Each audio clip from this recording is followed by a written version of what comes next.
वक्रतुंड महाकाय सूर्यकोटि समप्रभ निर्विघ्नं कुरु मे देव सर्वकारेषु सर्वदा गणपते नमो नमः। श्री गणेशाय नमः। जय हो श्री जानकी वल्लभाय नमो नमः। जय जय सिया राम की जय। महाकाल जय महाकाली। हर हर शिव शिव शिव शिव शंभो पार्वती पते हर हर महादेवाय नमो नमः।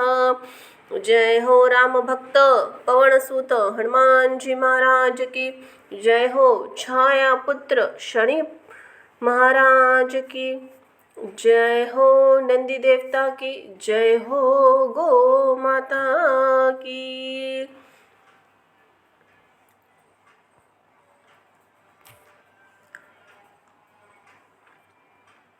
रामाय रामभद्राय रामचंद्राय वेधसे रघुनाथाय नाथाय सीताया पतेः नमः।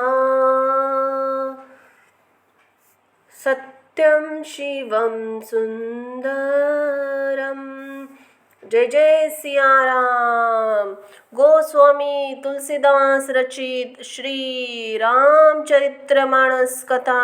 बोलो जय जय सिया राम की जय हो। प्रभु राम भक्त हनुमान जी महाराज की जय जय सिया राम।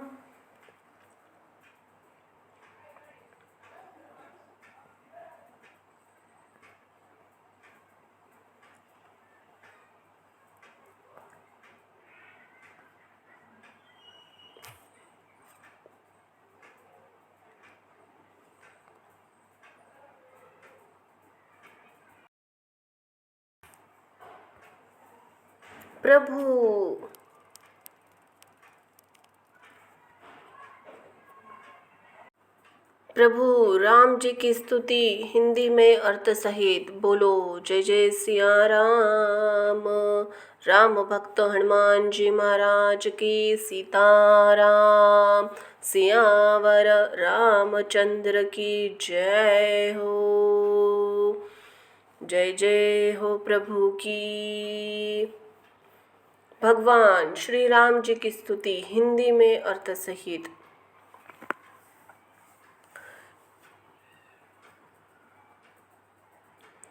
हे मेरे अधीर मन, तू सभी पर अपनी कृपा करने वाले और सब पर समान दृष्टि रखने वाले श्री राम जी की भक्ति भाव और उनका गुणगान कर।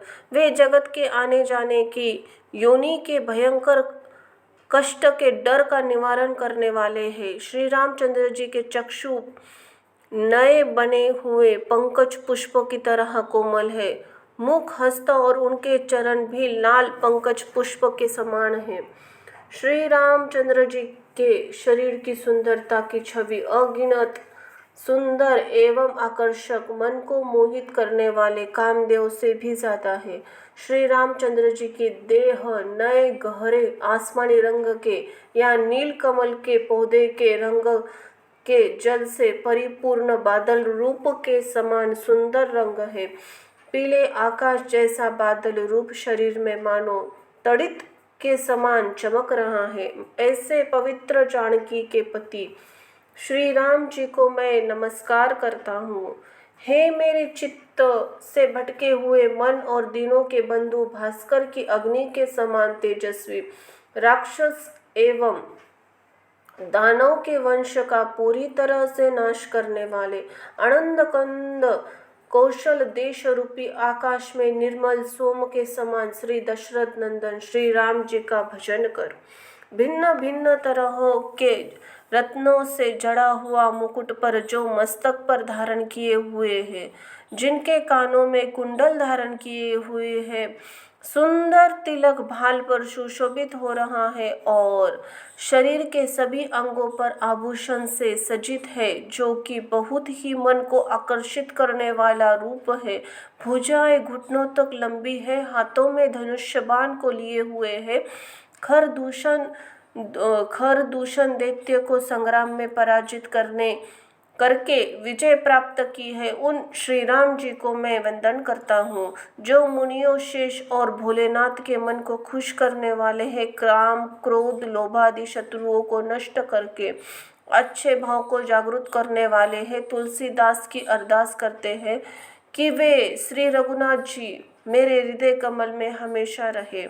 जिससे तुम्हारा मन आकर्षित हो गया हो एवं उसकी छवि तुम्हारे मन से हृदय में घर कर चुकी है, वही स्वभाव से सुंदर सावला वर श्री रामचंद्र जी तुमको प्राप्त होंगे। वह दया के सागर और सुजान अर्थात सभी तरह को जानने व सभी जगह पर निवास करने वाले हैं। तुम्हारे शील या मर्यादा और प्रेम अनुराग को जानने वाले हैं। इसी तरह श्री गौरी जी का आशीर्वाद सुनकर जानकी जी सहित समस्त सखियां हृदय में हर्षित हुई।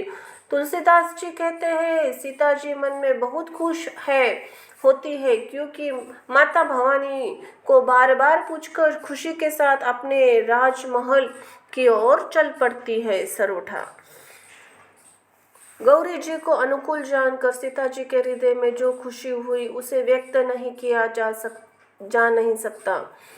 जो उनको खुशी हुई है उनके लिए तो सब कुछ उन्होंने प्राप्त कर लिया है। सुंदर मंगलों के मूल उनके बाएं अंग भी फड़क रहे थे।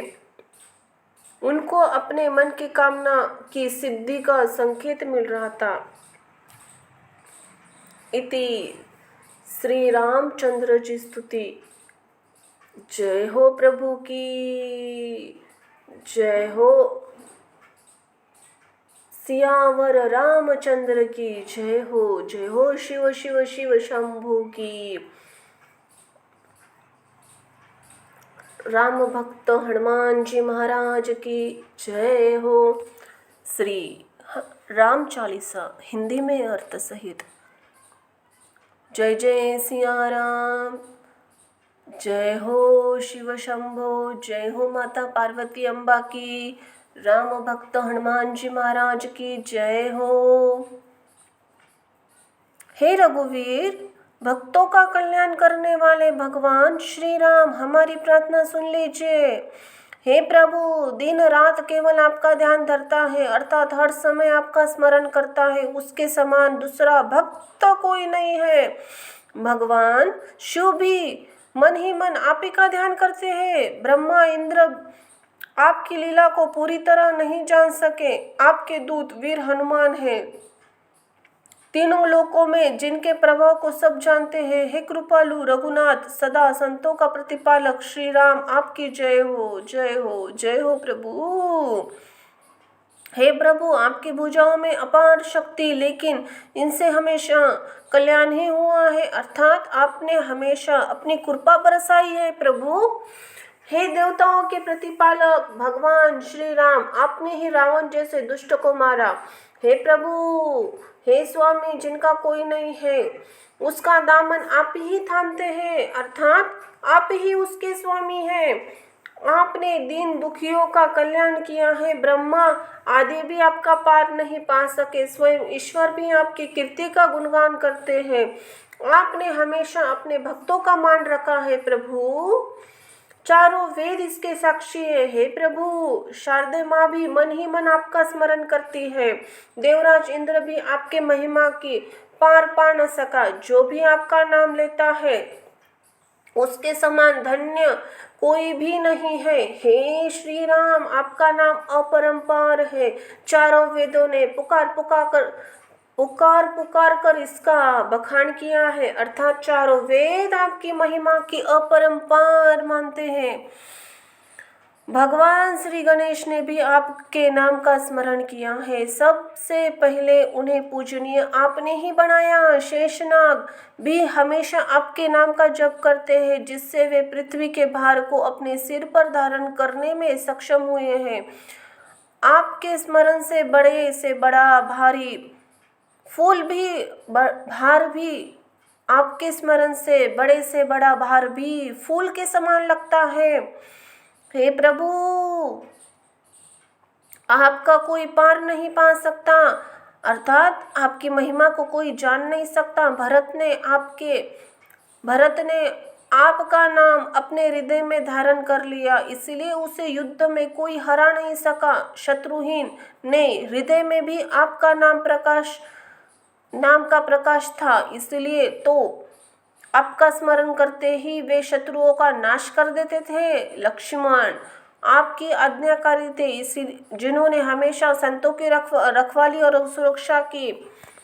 उनसे कोई युद्ध में नहीं जीत सकता था, चाहे वो युद्ध स्वयं यमराज ही क्यों न लड़ रहे हो। आपके साथ साथ माँ लक्ष्मी ने भी अवतार के रूप में हर विधि से पाप का नाश किया, इसलिए सीता राम का पवित्र नाम गाया जाता है। माँ भुवनेश्वरी अपना प्रभाव दिखलाती है। माता सीता ने जब अवतार लिया तो वे घट यानी घड़े से प्रकट हुई। इनका रूप इतना सुंदर था कि जिन्हें देखकर चंद्रमा भी शर्मा जाए। हे प्रभु, जो नित्य आपके चरण को धोता है वो 9 निधियों उसके चरणों में लौट लगाती है। उसके लिए 18 सिद्धियां, मार्कंडेय पुराण के अनुसार सिद्धियां 8 होती है, जबकि ब्रह्मवैवर्त पुराण में 18 बताई गई है। मंगलकारी होती है जो आप पर न्यौछावर है। हे सीतापति भगवान श्री राम, अन्य जितने देवी देवता है सब आपने ही बनाए हैं। आपकी इच्छा हो तो आपको करोड़ों संसारों की रचना करने में भी पल भर की देरी न लगे। जो आपके चरणों में ध्यान लगाता है उसकी मुक्ति अवश्य हो जाती है। हे श्री राम, सुन लीजिए, आप हमारे पिता हैं, आप ही भारतवर्ष में पूज्य है। हे देव, आप ही हमारे कुल देव है। हे गुरु देव, आप ही हमें प्राणों से प्यारे हैं। हे प्रभु श्री राम, हमारे जो कुछ भी है सब आप ही है। हमारी लाज रखिए प्रभु, आपकी जय हो। हे हमारी आत्मा का पोषण करने वाले दशरथ के प्यारे भगवान श्री राम, आपकी जय हो। हे ज्योति स्वरूप प्रभु, आपकी जय हो। आप ही निर्गुण ईश्वर है जो अद्वितीय है, अखंडित है। हे सत्य रूप, सत्य के पालक, आप ही सत्य है, आपकी जय हो। अनादिकाल से आप ही सत्य है, अंतर्यामी है। सच्चे हृदय से जो आपका भजन करता है उसके चारों फल प्राप्त होते हैं। इसी सत्य की शपथ भगवान शंकर ने की, जिससे आपने उन्हें भक्ति के साथ साथ सब सिद्धियां भी दी। हे ज्ञान स्वरूप, हमारे हृदय को भी आप ज्ञान दो। हे जगतपति, हे ब्रह्मांड के राजा, आपकी जय हो। हम आपको नमन करते हैं, आपका प्रताप धन्य है, आप भी धन्य है प्रभु। आपका नाम सारे संतापों अर्थात सारे कष्टों को हरण कर लेता है। आप ही शुद्ध सत्य है, जिसे देवताओं ने अपने मुख से गाया था, जिसके बाद शंख की दुमधुमनी बजी थी। अनादिकाल से आप ही सत्य है। हे प्रभु, आप हमारा तन मन धन है। जो कोई भी पाठ करता है उसके हृदय में ज्ञान का प्रकाश होता है, अर्थात उसे सत्य का ज्ञान होता है, उसका अवगमन मिट जाता है। भगवान शिव भी मेरे इस वचन को सत्य मानते हैं। यदि और कोई इच्छा मन में हो तो इच्छा अनुसार फल प्राप्त होते हैं। जो कोई भी तीनों काल प्रभु का ध्यान लगता है, प्रभु तुलसी दल फूल अर्पण करता है, साग पत्र से भोग लगाता है, उसे तो सारी सिद्धियां प्राप्त होती है। अंतिम समय में वह रघुवीरपुर अर्थात स्वर्गलोक में गमन करता है, जहाँ पर जन्म लेने से जीव हरिभक्त कहलाता है। श्री हरिदास गाते हुए कहते हैं कि वह वैकुंठ धाम को प्राप्त करता है। दोहा, यदि कोई भी 7 दिनों तक नियम पूर्वक ध्यान लगाकर पाठ करता है तो हरिदास जी कहते हैं कि भगवान विष्णु की कृपा से वह अवश्य ही भक्ति को पा लेता है। राम के चरणों में ध्यान लगाकर जो कोई भी इस राम चालीसा को पढ़ता है, वह जो भी मन की इच्छा करता है वह अवश्य पूरी होती है। बोलो सियावर रामचंद्र की जय। जय हो प्रभु सीताराम।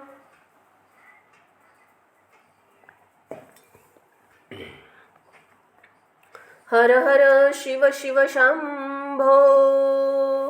जय हो माता पार्वती अम्बा की। श्री रामचरितमानस तुलसीदास रचित अयोध्या कांड। बोलो जय जय सिया राम। सियावर रामचंद्र की जय हो। जय हो प्रभु हनुमान जी महाराज की जय हो। छाया पुत्र शनि महाराज की जय हो।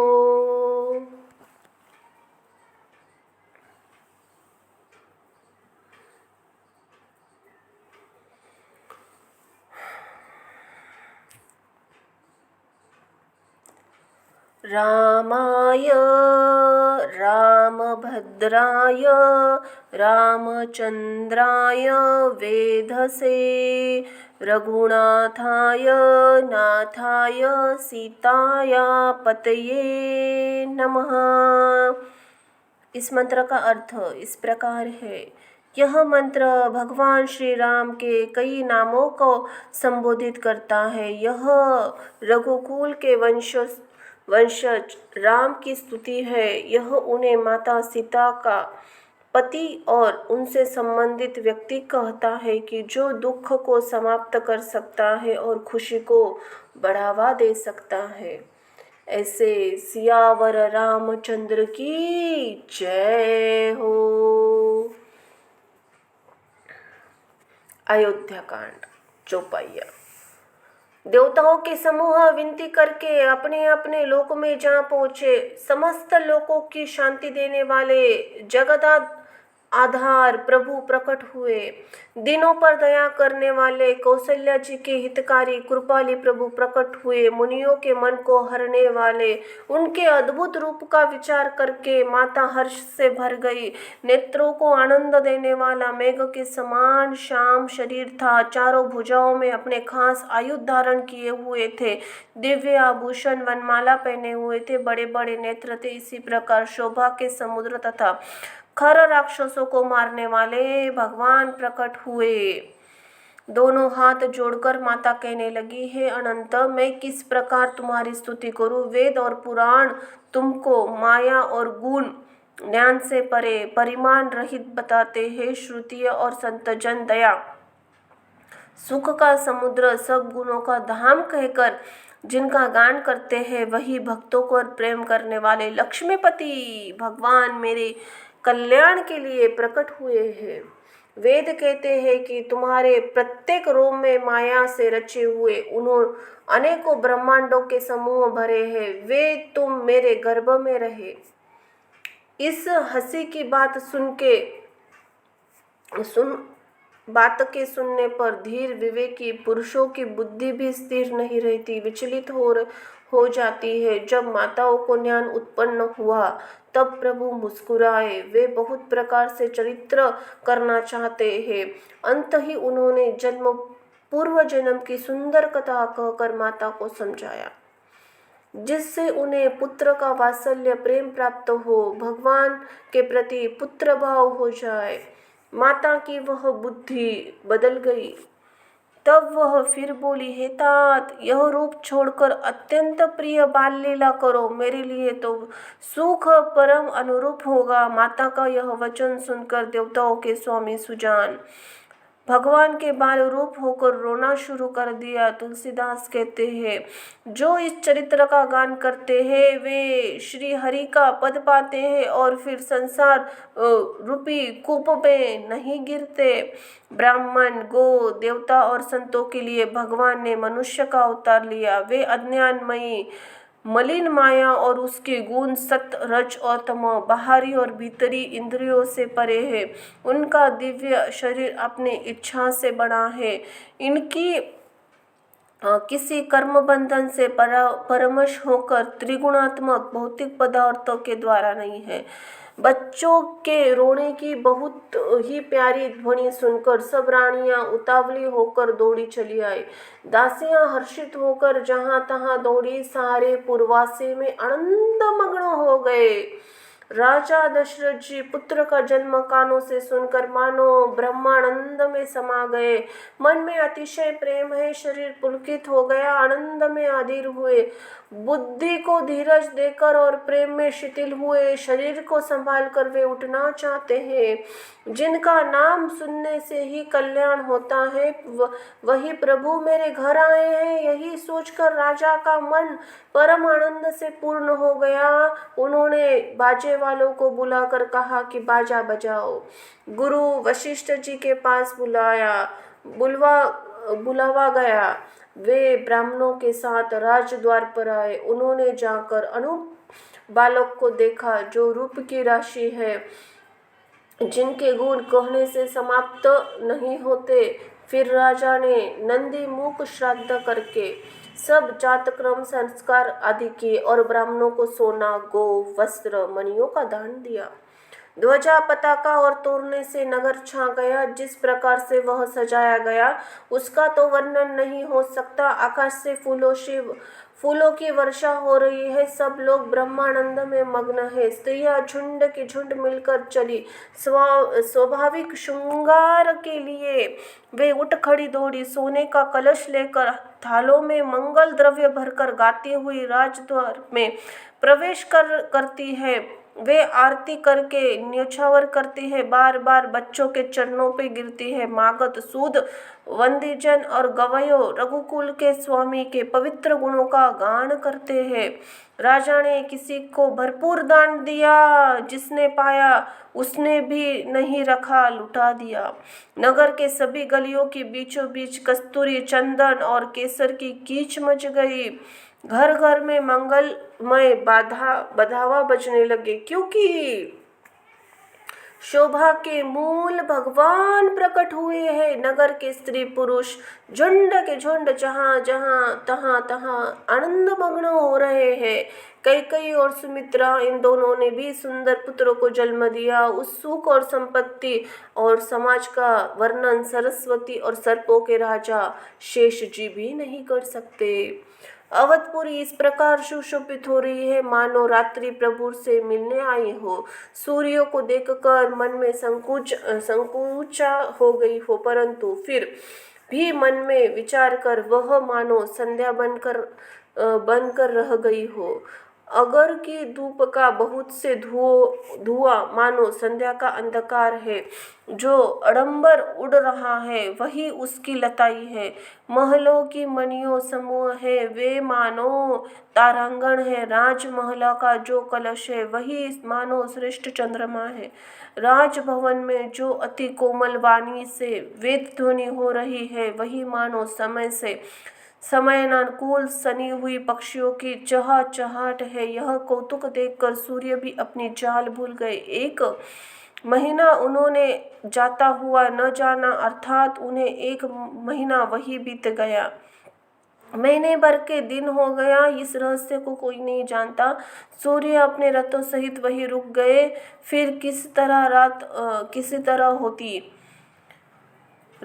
रात किस तरह होती यह रहस्य किसी ने नहीं जाना। सूर्य देव भगवान श्री रामचंद्र जी का गुणगान करते चले। यह महोत्सव देखकर मुनि, देवता, नाग और भाग्य की सराहना करते हुए अपने अपने घर चले। हे पार्वती, तुम्हारी बुद्धि श्री रामचंद्र जी के चरणों में दृढ़ है, इसीलिए मैं भी अपनी एक चोरी छिपाव की बात कहता हूँ, सुनो। काकशु, शुंडी और मैं वहाँ साथ साथ थे, परंतु मनुष्य रूप में होने के कारण हमें कोई जान नहीं सका। परम आनंद और प्रेम के सुख में फूले हुए मगन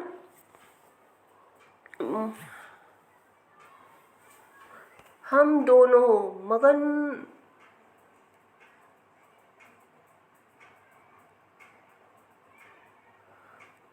मन से मस्त हुए गलियों में तन मन की सुधि भूले हुए फिरते थे। परंतु यह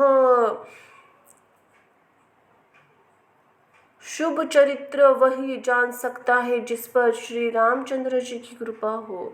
उस अवसर पर जो जिस प्रकार आया, जिसके मन को जो अच्छा लगा, राजा ने उसे वही दिया। हाथी, रथ, घोड़े, सोना, गौवे, हीरे और बहुत भांति भांति के वस्त्र राजा ने दिए।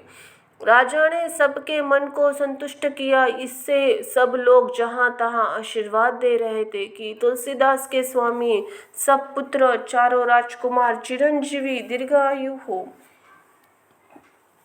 इसी प्रकार कुछ दिन बीत गए। दिन और रात जाते हुए जान नहीं पड़ते। तब नामकरण संस्कार समय जानकर राजा ने ज्ञानी मुनि श्री वशिष्ठ जी को बुला भेजा। मुनि की पूजा करके राजा ने कहा, हे मुनि, आपने मन में जो विचार कर रखे हो वे नाम रखिए। मुनि ने कहा, हे राजन, इनके नाम अनुपम नाम है, फिर भी अपनी बुद्धि के अनुसार कहूँगा। ये जो आनंद के समुद्र और सुख की राशि है, जिस आनंद सिंधु के एक कण से तीनों लोग सुखी होते हैं, उन आपके सबसे बड़े पुत्र का नाम राम है, जो सुख का भवन और संपूर्ण लोगों को शांति देने वाला है। जो संसार का भरण पोषण करते हैं, वे उन आपके दूसरे पुत्र का नाम भरत होगा, जिनके स्मरण मात्र से शत्रु का नाश होता है। उनका वेदों में प्रसिद्ध शत्रुघ्न नाम है। जो लक्षणों के धाम श्री राम जी के प्यारे, जगत के आधार गुरु वशिष्ठ जी के, उनका लक्ष्मण ऐसा श्रेष्ठ नाम रखा। गुरु जी ने हृदय में विचार करके ये नाम रखे और फिर कहा, हे राजन, चारों पुत्र वेद के तत्व साक्षात परतपर भगवान हैं, जो मुनियों के धन, भक्तों के सर्वस्व, शिव जी के प्राण हैं। उन्होंने इस समय तुम लोगों के प्रेमवश बाल लीला में रस में सुख माना है। बचपन में ही श्री रामचंद्र जी को अपना परम हितैषी स्वामी जानकर लक्ष्मण जी ने उनके चरणों में प्रीति जोड़ ली। भरत और शत्रुघ्न दोनों भाइयों के स्वामी और सेवक की जिस प्रीति की प्रशंसा है, वैसी प्रीति हो गई।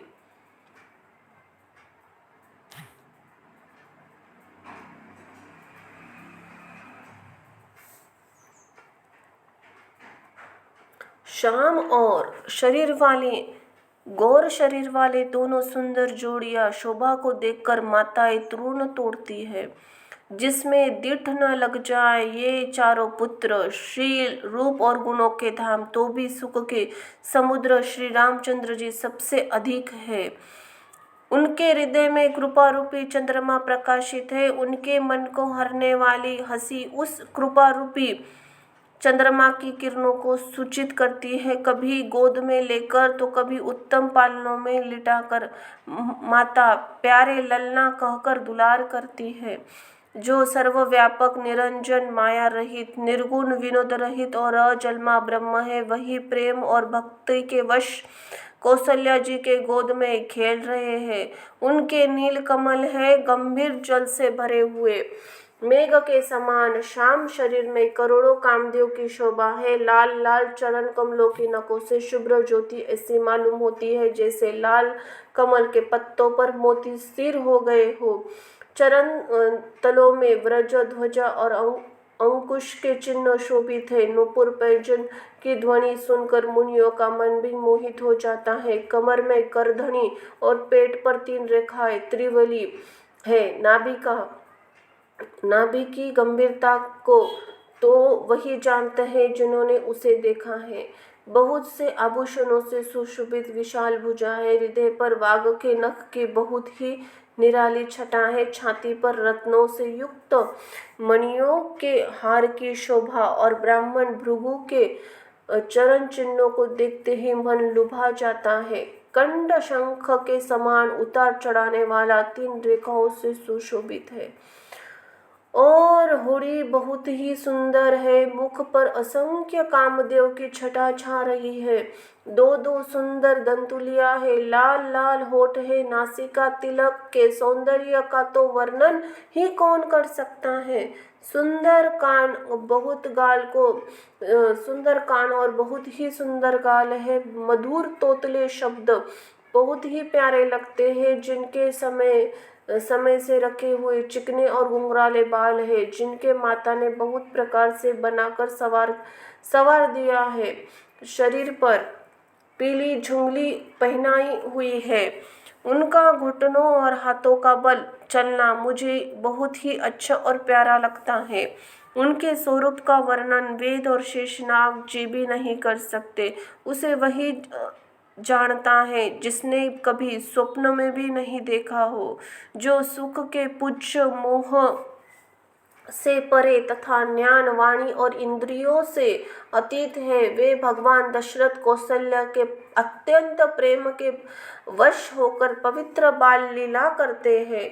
इस प्रकार संपूर्ण जगत के माता पिता श्री रामचंद्र जी अवधपुर के निवासी को सुख देते हैं। जिन्होंने श्री रामचंद्र जी के चरणों में प्रीति जोड़ी है, हे भवानी, उनकी यह प्रत्यक्ष गति है कि भगवान उनके प्रेमवश बाल लीला करके उन्हें आनंद दे रहे हैं।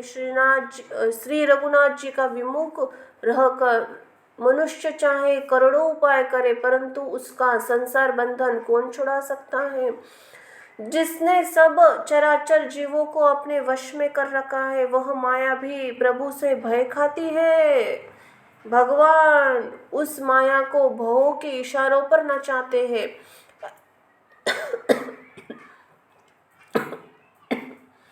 ऐसे प्रभु को छोड़कर कहो और किसका भजन किया जाए। मन वचन कर्म से चतुराई छोड़कर श्री रघुनाथ जी कृपा करेंगे।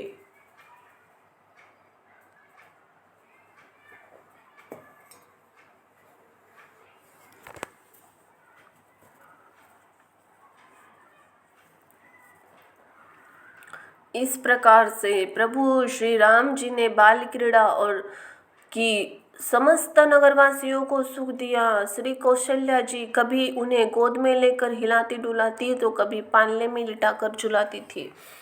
प्रेम से मग्न कौशल्या जी रात दिन बीतना नहीं जानती थी।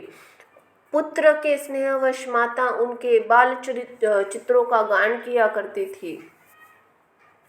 एक बार माता ने श्री रामचंद्र जी को स्नान कराया, श्रृंगार करके पालने पर पोढ़ा दिया। फिर अपने कुल के इष्टदेव भगवान पूजा के लिए स्नान किया। पूजा करके नैवेद्य चढ़ाया और स्वयं वहां गई जहां रसोई बनाई गई थी। फिर माता वही पूजा के स्थान में लौट आई और वहां आने पर पुत्र को इष्ट के देव भगवान के लिए चढ़ाए हुए नैवेद्य का भोजन करते देखा। माता भयभीत होकर पालने में सोया था, यहाँ किसने लाकर बैठा दिया, इस बात से डरकर पुत्र के पास गई तो वहाँ बालक को सोया देखा। फिर पूजा स्थान में लौटकर देखा कि वही पुत्र वहाँ भोजन कर रहा है। उनके हृदय में कंपन होने लगा।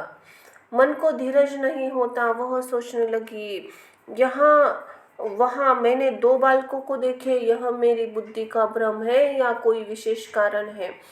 प्रभु श्री राम जी को माता घबराई हुई देखकर मधुर मुस्कान से हंस दिया। फिर उन्होंने माता को अपना अखंड अद्भुत रूप दिखाया, जिससे एक एक रोम में करोड़ों ब्रह्मांड लगे हुए हैं।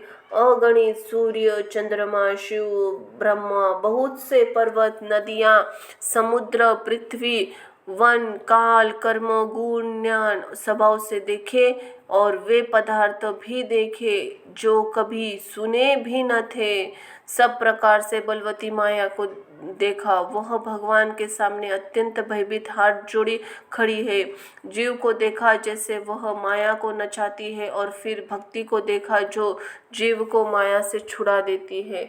माता का शरीर पुलकित हो गया, मुख से वचन नहीं निकलता। तब आंख मूंद कर उसने श्री रामचंद्र जी के चरणों में सिर नवाया। माता को आश्चर्यचकित देखकर खर के शत्रु श्री रामचंद्र जी फिर बाल रूप में हो गए। माता की स्तुति भी नहीं कही जाती, वह डर गई। फिर मैंने जगत पिता परमात्मा पुत्र करके जाना। श्री हरि ने माता को बहुत समझाया और कहा, हे माता सुनो, यह बात कहीं पर कहना नहीं। कौशल्या जी बार बार हाथ जोड़कर विनय करती है कि हे प्रभु, मुझे आपकी माया अब कभी न व्यापे।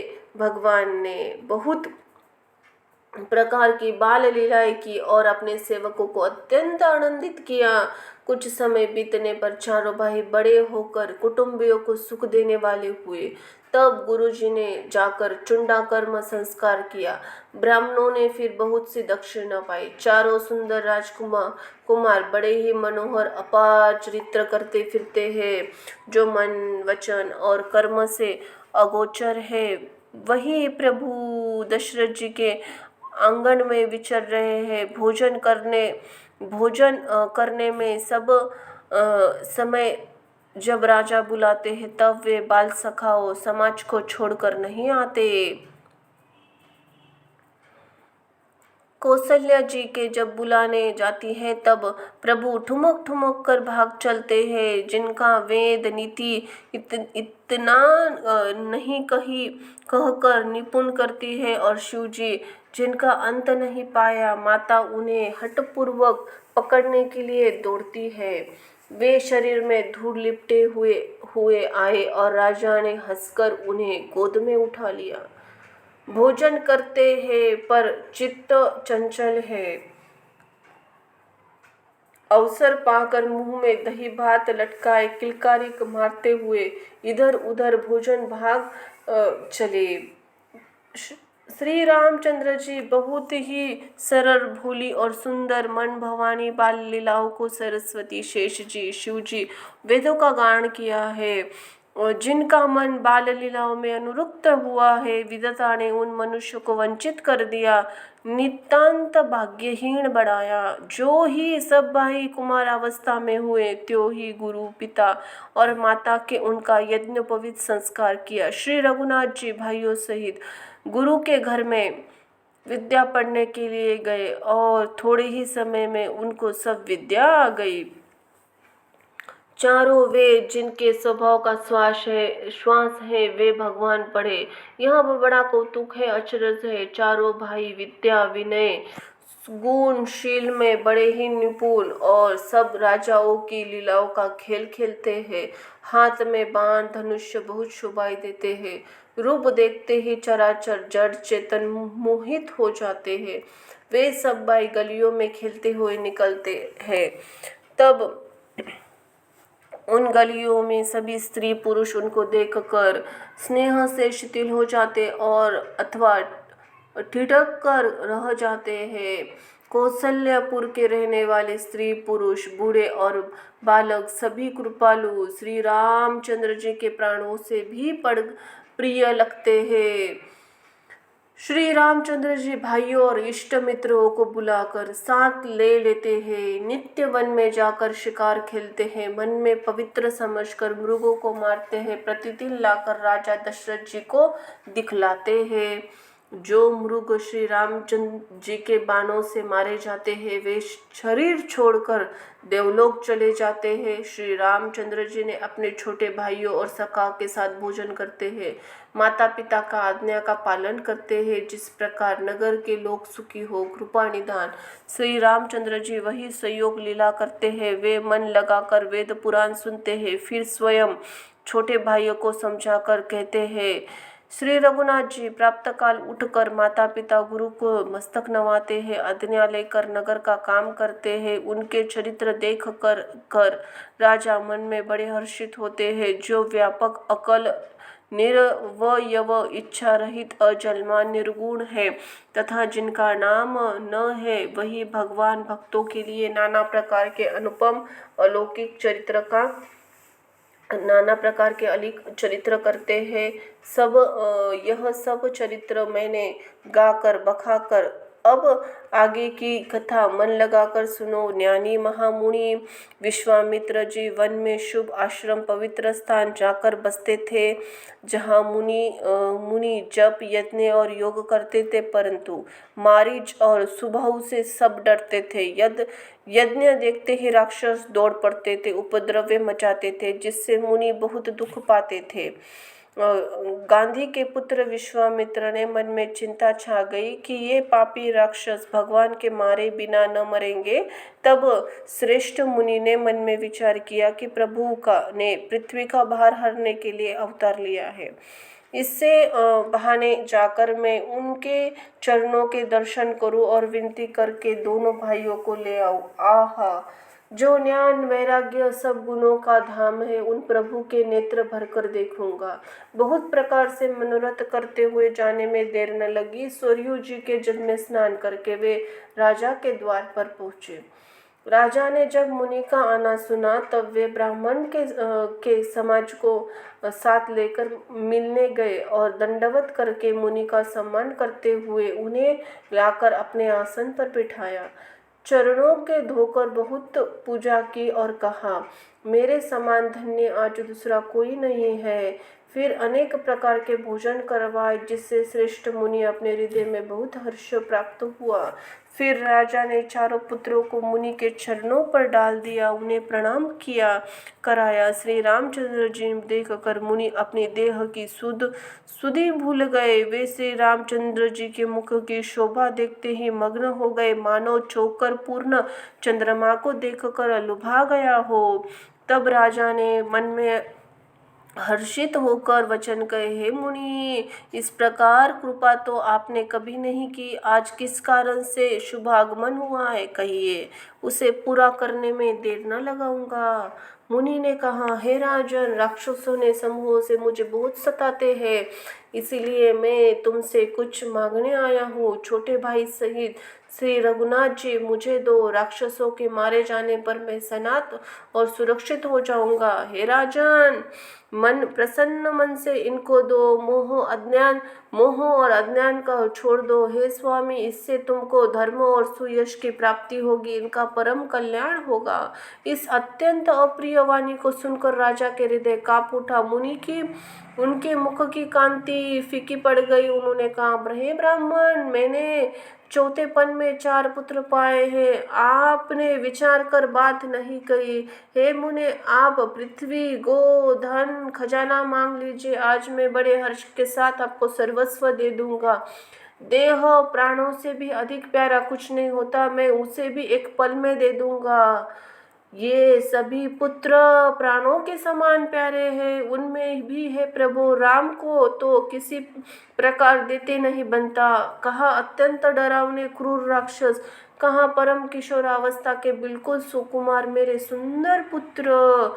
मेरे प्रेम रस से सनी हुई राजा की वाणी सुनकर ज्ञानी मुनि विश्वामित्र जी ने हृदय में बड़ा हर्ष माना।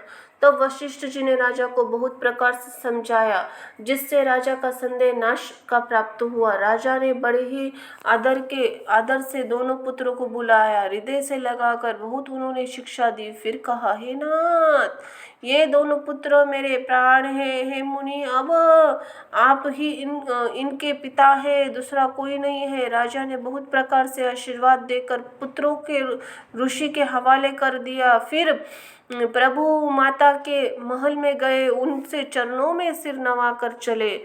पुरुषों में सिंह रूप दोनों भाई राम लक्ष्मण मुनि का भय हरने के लिए प्रसन्न होकर चले। वे कृपा के समुद्र, धीर बुद्धि और संपूर्ण विश्व के कारण के भी कारण है। भगवान के लाल नेत्र, चौड़ी छाती और विशाल भुजाएं है। नील कमल और तमाल के वृक्ष की तरह श्याम सुंदर है।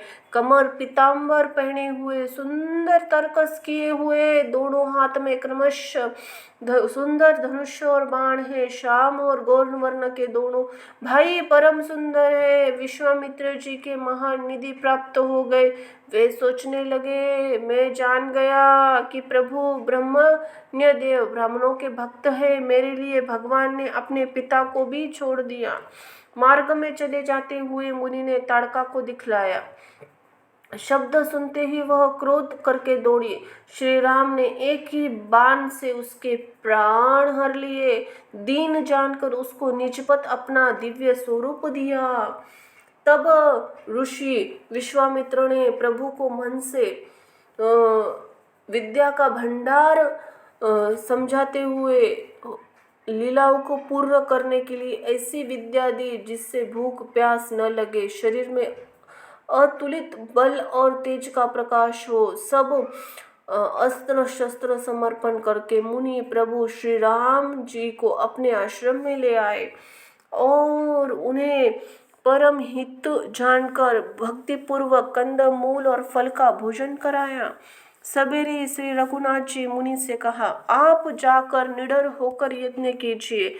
यह सुनकर सब मुनि हवन करने लगे। आप श्री राम जी की यज्ञ रखवाली पर रहे। यह समाचार सुनकर मुनियों को शत्रु क्रोधी राक्षस मारीच अपने सहायकों को लेकर दौड़ा। श्री राम जी ने बिना फल वाला बाण उसको मारा, जिससे वह 100 योजन विस्तार वाले समुद्र पर जा गिरा।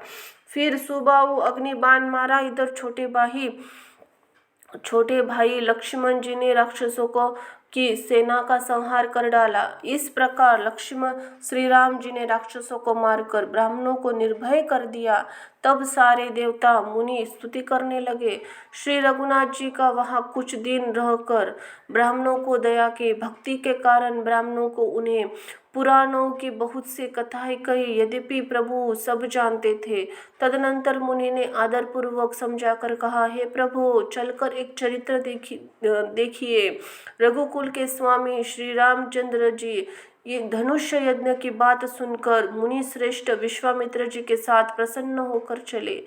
मार्ग में एक आश्रम दिखाई पड़ा। वहाँ पशु पक्षी कोई भी जीव जंतु नहीं था। पत्थर की एक शिला को देखकर प्रभु ने पूछा। तब मुनि ने विस्तार पूर्वक कथा कही। गौतम मुनि की स्त्री अहिल्या शापवश पत्थर की देह धारण किए बड़े धीरज से आपके चरण कमलों की धूलि चाहती है। हे रघुवीर, इस पर कृपा कीजिए। श्री राम के पवित्र और शोक का नाश करने वाले चरणों का स्पर्श पाते ही सचमुच तपोमूर्ति अहिल्या प्रकट हो गई। भक्तों को सुख देने वाली श्री रघुनाथ जी को देखकर वह हाथ जोड़कर सामने खड़ी हो गई। अत्यंत प्रेम के कारण वह आधीर हो गई। उसका शरीर पुलकित हो उठा। मुख से वचन कहने में नहीं जा आते थे। वह अत्यंत बड़भागिनी अहिल्या प्रभु के चरणों में लिपट गई। उसके दोनों नेत्रों से प्रेम और आनंद के आंसुओं की धारा बहने लगी। फिर उसने मन में धीरज धरकर प्रभु को पहचाना। श्री रघुनाथ जी की कृपा से भक्ति प्राप्त की। तब अत्यंत निर्मल वाणी से उसने इस प्रकार स्तुति आरंभ की कि ज्ञान से जानने योग्य श्री रघुनाथ जी, आपकी जय हो। मैं सहज और अपवित्र स्त्री हूँ। हे प्रभु, आप जगत की पवित्र करने वाले, भक्तों को सुख देने वाले रावण के शत्रु है। हे कमल नयन, हे संसार के जन्म मृत्यु भय से छुड़ाने वाली, मैं आपकी शरण में आई हूँ। मेरी रक्षा कीजिए, रक्षा कीजिए प्रभु।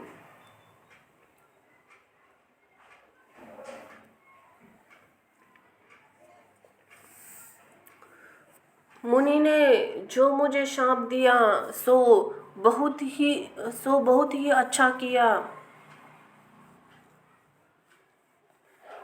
मैं उसे अत्यंत अनुग्रह मानती हूँ कि जिसके कारण मैंने संसार से छुड़ाने वाली श्री हरि आपको नेत्र भर कर देखा। इसी आपके दर्शन को शंकर जी सबसे बड़ा लाभ समझते हैं। हे प्रभु, मैं बुद्धि की बड़ी भूली हूँ। मेरी एक विनती है कि हे नाथ, मैं और कोई वर नहीं मांगती, केवल यही चाहती हूँ कि मेरी मन रूपी भौरा आपके चरण कमलों की रज के प्रेम रूपी रस का सदा पान करती रहे।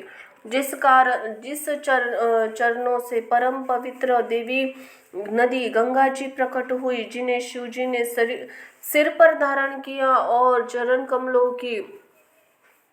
कमलों को ब्रह्मा जी पूछते हैं, कृपालु हरि उन्हीं को मेरे सिर पर रखा है। इस प्रकार स्तुति करते हुए बार बार भगवान के चरण कमलों में गिरी।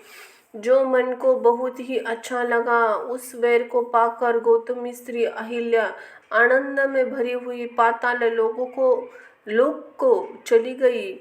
प्रभु श्री रामचंद्र जी के ऐसी दीन बंधु और बिना कारण दया करने वाले हैं। श्री तुलसीदास जी कहते हैं, हे शट मन, तू कपट जंजाल छोड़कर उन्हीं का भजन कर। बोलो सिया राम की जय। जय हो प्रभु राम भक्त हनुमान जी महाराज की। श्री राम और लक्ष्मण जी मुनि के साथ चले। वे वहां गए जहां जगत को पवित्र करने वाली गंगा जी थी। महाराज गांधी के पुत्र और विश्वास जी मित्र ने वह सब कथा सुनाई दी, जिस प्रकार देवी नदी गंगा जी पृथ्वी पर आई थी। तब प्रभु ने ऋषियों सहित गंगा जी में स्नान किया, ब्राह्मणों के भांति भांति के दांड पाए, फिर मुनि वृंद के साथ प्रसन्न होकर चले। शीघ्र ही जनकपुर के निकट पहुंच गए। श्री राम जी ने जनकपुर की शोभा देखी, तब वे छोटे भाई लक्ष्मण से अत्यंत हर्षित हुए। वहां आने वाली बावलियां, कुएं, नदी और तालाब है, जिनके अमृत के समान जल और मणियों की सीढ़ियां बनी हुई है। मकरंद से रस से मतवाले होकर भौरे और जुंजार सुंदर गुंजार कर रहे हैं। रंगी बेरंग बहुत से पक्षी मधुर शब्द कर रहे हैं। रंगी बेरंग कोमल खिले हैं। सदा सब ऋतु में सुख देने वाले शीतल मंद सुगंध पवन बह रहा है। पुष्प वाटिका, फुलवारी, बाग, वन, जिनमें बहुत से पक्षियों का निवास फलते हैं, सुंदर पत्तों से लदे हुए नगर के चारों ओर सुशोभित है। नगर की सुंदरता का वर्णन नहीं हो सकता। मन जहाँ जाता है वही लुभा जाता है, रस जाता है। सुंदर बाजार है, मणियों से बने हुए विचित्र लच्छे है, मानो ब्रह्मा ने उन्हें अपने हाथों से बनाया है। कुबेर के समान श्रेष्ठ धनी व्यापार सब प्रकार के अनेक वस्तुएं लेकर दुकान में बैठे हैं। सुंदर चौराहे और सुहानी गलियां सदा सुगंध से सिंची रहती है। सबके घर मंगलमय है, उन पर चित्र चढ़े हुए हैं, जिन्हें मानो कामदेव ने चित्रकार से अंकित किया है। नगर के सभी स्त्री पुरुष सुंदर पवित्र साधु वाले धर्मात्मा ज्ञानी और गुणवान है। जहाँ जनक जी का अत्यंत अनुपम सुंदर निवास स्थान महल है, वहाँ के विलास ऐश्वर्य को देखकर देवता भी थकित स्तंभित हो जाते हैं। मनुष्य की तो बात ही क्या, कोट और राजमहल में परकोट को देखकर चित्त चकित हो जाता है। ऐसा मालूम होता है कि मानो उसने समस्त लोगों को शोभा को रोक कर घेर रखा हो। उज्जवल महलों में अनेक प्रकार के सुंदर रीति से बने हुए मन जटित सोने की जरी के पर्दे लगे हुए हैं। सीता जी के रहने सुंदर महल की शोभा का वर्णन किया ही कैसे जा सकता है। सीता जी के रहने के लिए सुंदर महल की शोभा का वर्णन ही कैसे किया जा सकता है। राजमहल के सब दरवाजे फाटक इतने सुंदर हैं, जिनमें वज्र के समान मजबूत अथवा हीरे के चमकते हुए कवाड़े लगे हुए हैं। वहाँ राजाओं, नटों, मगधों और भाटों की भीड़ अथवा लगी रहती है। घोड़े और हाथियों अनेक बहुत बड़ी घोड़शालाएं गजशालाएं बनी हुई है, जो सब समय घोड़े, हाथी और रथों से भरी रहती है। बहुत से शूरवीर मंत्री सेनापति है। उन सबके घर राजमहल सरीखे हैं। नगर के बाहर तालाब और नदी के निकट जहाँ तहाँ बहुत से राजा लोग उतरते हैं, डेरा डालते हुए हैं। वही अमोका एक अनुपम बाग देखकर सब प्रकार के सुबीते हैं और जो सब तरह से सुहाना था। विश्वामित्र जी ने कहा, हे सुजान रघुवीर, मेरा मन कहता है कि यही रहा जाए। आप कृपा के दान श्री रघुनाथ जी। बहुत अच्छा स्वामी, कहकर सब वही मुनियों के समूह के साथ ठहर गए। मिथिलापति जनक जी ने सब समाचार पाया। महामुनि विश्वामित्र आए हैं। तब उन्होंने पवित्र हृदय के ईमानदार स्वामी भक्त मंत्री, बहुत से योद्धा, श्रेष्ठ ब्राह्मण गुरु शतानंद जी और अपने जाति के श्रेष्ठ लोगों के साथ लिया। इस प्रकार प्रसन्नता के साथ राजा मुनियों के स्वामी विश्वामित्र को मिलने चले। राजा ने मुनि के चरणों पर मस्तक रखकर मुनियों के स्वामी विश्वामित्र ने प्रसन्न होकर आशीर्वाद दिया। फिर सारी ब्राह्मण मंडली को आदर सहित प्रणाम किया और अपना बड़ा भाग्य जानकर राजा आनंदित हुए। बार बार कुशल प्रश्न करके विश्वामित्र जी ने राजा को बिठाया। उसी समय दोनों भाई आ पहुंचे जो फुलवाड़ी देखने गए थे।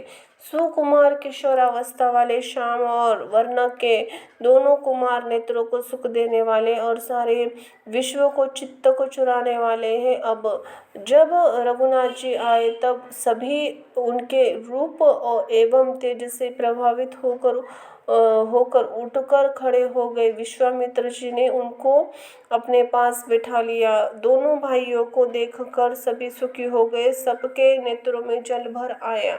आनंद और प्रेम के आंसू उमड़ आए। तब शरीर रोमांचित हो उठे। राम जी की मधुर मनोहर मूर्ति को देखकर विदेह जनक विशेष रूप से विदेह देह की सुध बुद्ध से रहित हो गए। मुनि को प्रेम में मग्न जान राजा जनक ने विवेक का आश्रय लेकर धीरज धारण किया और मुनि के चरणों में सिर नवाकर गदगद प्रेम भरी गंभीर वाणी से कहा, हे नाथ, कहिए ये दोनों सुंदर बालक मुनि कुल के आभूषण हैं या किसी राजवंश के पालक अथवा जिसका वेदों ने नीति के कर गान किया है। कहीं वही ब्रह्म तो युगल रूप धरकर नहीं आया है। मेरा मन जो स्वभाव से वैराग्य रूप बना है, इन्हें देखकर इस तरह मंत्रमुग्ध हो गया है जैसे चंद्रमा को देखकर चकोर। हे प्रभु, इसलिए मैं आपसे सत्य निश्चल भाव से पूछता हूँ, हे नाथ, बताइए, छिपाव न कीजिए। इनको देखते ही अत्यंत प्रेम के वश होकर मन ने जबरदस्ती ब्रह्म सुख को त्याग दिया है। मुनि ने हंसकर कहा, हे राजन, आपने ठीक यथार्थ कहा। आपका वचन मिथ्या नहीं हो सकता। जगत में जहाँ तक जितने भी प्राणी हैं, ये सभी प्रिय है। मुनि की रहस्यवाणी वाणी सुनकर श्री रामचंद्र जी मन ही मन मुस्कुराते रहे। हंसकर मानो संकेत करते हैं, रहस्य खोलिए नहीं। तब मुनि ने कहा, ये रघुकुल मणि महाराज दशरथ जी के पुत्र है। मेरे हित के लिए राजा ने इन्हें मेरे साथ भेजा है। ये राम और लक्ष्मण दोनों श्रेष्ठ भाई, रूपशील और बल के धाम है। सारा जगत इन्हें इस बात का साक्षी है कि इन्होंने युद्ध में असुरों को जीतकर मेरे यज्ञ की रक्षा की है। राजा ने कहा, हे मुनि, आपके चरणों में दर्शन कर मैं आपका पुण्य प्रभाव कह नहीं सकता। ये सुंदर श्याम वर्ण के दोनों भाई आनंद को भी आनंद देने वाले हैं। इनकी आपसे प्रीति बड़ी ही पवित्र सुहानी है। इस मन को बहुत ही भाती है, पर वाणी से कह नहीं जा सकती। विदेह जनक जी आनंदित होकर कहते हैं कि हे नाथ सुनिए, ब्रह्म और जीव की तरह इनमें स्वाभाविक प्रेम है। राजा बार बार प्रभु को देखते हैं, दृष्टि वहाँ से हटना नहीं चाहती। प्रेम से शरीर पुलकित हो रहा है, हृदय में बड़ा ही उत्साह है। फिर मुनि की प्रशंसा करके और फिर चरणों में सिर नवाकर राजा उन्हें नगर में लेवा चले। एक सुंदर महल जो सब समय सभी ऋतुओं में सुखदायक था, वह राजा ने उन्हें जाकर ठहराया। तदनंतर सब पूजा सेवा करके राजा विदा मंगवाकर अपने घर गए। रघुकुल के शिरोमणि प्रभु श्री रामचंद्र जी ऋषियों के साथ भोजन विश्राम करके भाई लक्ष्मण जी के साथ बैठे। उस समय पहर भर दिन रह गया था। लक्ष्मण जी ने हृदय में विशेष लालसा है कि जाकर जनकपुर देखावे, परंतु प्रभु श्री राम जी चंद्र जी का डर है, फिर मुनि से भी संकोचाते हैं, इसलिए प्रकट में कुछ भी नहीं, मन ही मन मुस्कुरा रहे हैं। अत्यंत श्री रामचंद्र जी के छोटे भाई की मन की दशा जान ली। उनके हृदय में भक्त वत्सलता उमड़ आई है। वे गुरु की आज्ञा पाकर वे बहुत के विनय के साथ संकुचिताए मुस्कुराते बोले, हे नाथ, लक्ष्मण नगर देखना चाहता है, किंतु प्रभु आपके डर और संकोच के कारण स्पष्ट नहीं करते। यदि आपकी आज्ञा पाऊँ तो मैं इनको सब नगर दिखला के तुरंत ही वापस ले आओ। यह सुनकर मुनीश्वर विश्वामित्र से प्रेम सहित वचन कहे, हे राम, तुम नीति की रक्षा कैसे न करोगे तात? तुम धर्म की मर्यादा का पालन करने वाले, प्रेम भूत वशीभूत होकर सेवकों को सुख देने वाले हो। सुख के निधान और दोनों भाई जाकर नगर देखाओ, अपने सुंदर मुख दिखलाकर सब नगरवासियों को नेत्रों को सफल करो। सब लोगों के नेत्रों को सुख देने वाले दोनों भाई मुनि के चरणों में वंदना करके चले। बालकों ने झुंड इन सौंदर्य की अत्यंत शोभा देखकर साथ लग गए। उनके नेत्रों मन इनकी मधुर पर लुभा गए। दोनों भाइयों के पीले रंग के वस्त्र है, कमर पे पीले दुपट्टे में तरकस बंधे हैं, हाथों में सुंदर धनुष्य बाण सुशोभित है। श्याम और वर्ण के शरीर के अनुकूल, अर्थात जिस रंग का चंदन अधिक फबे उस पर ही उसी रंग का सुंदर चंद्र की खीर लगी है। सावरे और गोरे रंग की मनोहर जोड़ी है। सिंह के समान पृष्ठ और गर्दन, गले का पिछला भाग है, विशाल भुजाएं है, चौड़ी छाती पर अत्यंत सुंदर गजमुक्ता की माला है, सुंदर लाल कमल के समान नेत्र है, तीनों तापों से छुड़ाने वाले चंद्रमा के समान मुख है। कानों के सोने के कर्णफूल अत्यंत शोभा दे रहे हैं और देखते ही देखने वाले के चित्त को मानो चुरा लेते हैं। उनकी चितवन दृष्टि बड़ी मनोहर है, बोहे तिरछी एवं सुंदर है। माथे पर तिलक की ऐसी सुंदर रेखा है मानो मूर्तिमती शोभा पर मुहर लगा दी गई हो। सिर पर सुंदर चौकोनी टोपियां दी है, काले और घुंघराले बाल है। दोनों भाई नख से लेकर शिखा तक, एड़ी से चोटी तक सुंदर है। सारी शोभा ऐसी देखी जैसी चाहिए वैसी ही है। जब पूर्ववासियों ने यह समाचार पाया कि दोनों राजकुमार नगर देखने के लिए आए हैं, तब वे सब घर बार बार सब काम काज छोड़कर ऐसे दौड़े मानो दरिद्री धन का खजाना लूटने दौड़ा हो। स्वभाव से सुंदर दोनों भाइयों देखकर वे लोग नेत्रों का फल पाकर सुखी हो रहे हैं।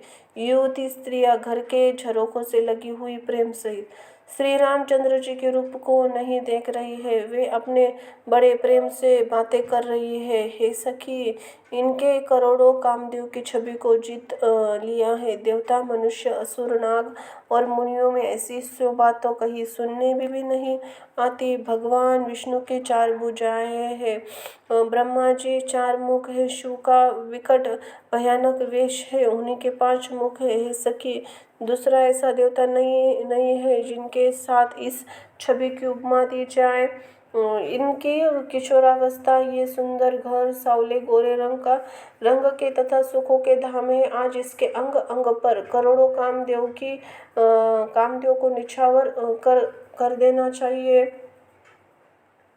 हे सखी, जो भला जो कहे ऐसा कौन शरीरधारी होगा जो इस रूप को देखकर मोहित न हो जाए, अर्थात रूप जड़ चेतन सबको मोहित कर देने वाला है। तब कोई दूसरी सखी प्रेम सहित कोमल वाणी में बोली, हे सयानी, मैंने जो सुना है उसे सुनो। ये दोनों राजकुमार महाराज दशरथ जी के पुत्र है। बाल राजहंसों का यह सुंदर जोड़ा है। ये मुनि विश्वामित्र यज्ञ की रक्षा करने वाले हैं। इन्होंने युद्ध में मैदान को राक्षसों को मारा है। जिनका श्याम शरीर सुंदर कमल नेत्र सा है, जो मारीच और स्वभाव के मत को चूर करने वाले और सुख के खाने, और जो हाथ में धनुष्य बांध लिए हुए, वे कौशल्या जी के पुत्र है। इनका नाम राम है। जिनका रंग गोरा और किशोरावस्था है, और जो सुंदर वेश बनाए हुए हैं, हाथ में धनुष्य बांध लिए हुए श्री राम जी के पीछे पीछे चल रहे हैं। इनके छोटे भाई, इनका नाम लक्ष्मण है। हे सखी सुनो, उनकी माता का नाम सुमित्रा है। दोनों भाई ब्राह्मण विश्वामित्र के काम करने के लिए रास्ते में गौतम मुनि की स्त्री अहिल्या का उद्धार करके यहाँ धनुष्य यज्ञ देखने के लिए आए हैं। यह सुनकर सब स्त्रियां प्रसन्न हुई। श्री राम जी की छवि देखकर कोई एक दूसरी सखी कहने लगी, यह वर जानकी जी के योग्य है। हे सखी, यदि कहीं राजा इन्हें देख ले तो प्रतिज्ञा छोड़कर हठपूर्वक इन्हीं से विवाह कर देगा। किसी ने कहा, राजा ने इन्हें पहचान लिया है, मुनि के सहित इनका आदरपूर्वक सम्मान किया है, परंतु हे सखी, राजा अपना प्राण नहीं छोड़ना चाहता। वह होनार वश के वशीभूत होकर हठपूर्वक अविवेक का आश्रय लिए हुए है। प्राण पर अड़े रहने की मूर्खता नहीं छोड़ता। कोई कहती है कि विधाता भले हैं और सुना नहीं जाता कि वे उचित फल देते हैं, तो जानकी जी को यही वर मिलेगा। हे सखी, इसमें संदेह नहीं है। जो देवयोग से ऐसा संयोग बन जाए तो हम सब लोग कृतार्थ हो जाएंगे। हे सखी, मेरे तो इनसे इतनी आतुरता हो रही है कि इसी नाते कभी ये यहाँ आवेंगे। नहीं हो विवाह न हुआ तो हे सखी सुनो, हमको इनके दर्शन दुर्लभ है। यह संयोग तभी हो सकता है जब हमारे पूर्व जन्मों के बहुत पुण्य हो। दूसरी ने कहा, हे सखी, तुमने बहुत अच्छा कहा। इस विवाह के सभी परम हित है। किसने कहा, शंकर जी का धनुष्य कठोर है। ये सावले राजकुमार कोमल शरीर के बालक है। हे सयानी, अब समझ है। यह सुनकर दूसरी सखी कोमल वाणी कहने लगी, हे सखी, इनके संबंध में कोई ऐसा कहता है कि देखने में तो छोटे हैं पर इनका प्रभाव बहुत बड़ा है। जिनके चरण कमलों की धूलि का स्पर्श पाकर अहिल्या तर गई, जिसने बड़ा भारी पाप किया था, वे शिव जी का धनुष्य बिना तोड़े ही रहेंगे। इस विश्वास को भूलकर भी नहीं छोड़ना चाहिए। जिस ब्रह्मा ने सीता को संवार कर बड़ी चतुराई से रचा है, उसी विचार कर सावलावर भी रच रखा है। उसने यह वचन सुनकर सब हर्षित हुए। कोमल वाणी से कहने लगी, ऐसा ही हो। बोलो सियावर रामचंद्र की जय हो। प्रभु हनुमान जी महाराज की जय हो। छाया पुत्र शनि महाराज की जय हो। नंदी देवता की जय हो। गो माता की। धन्यवाद।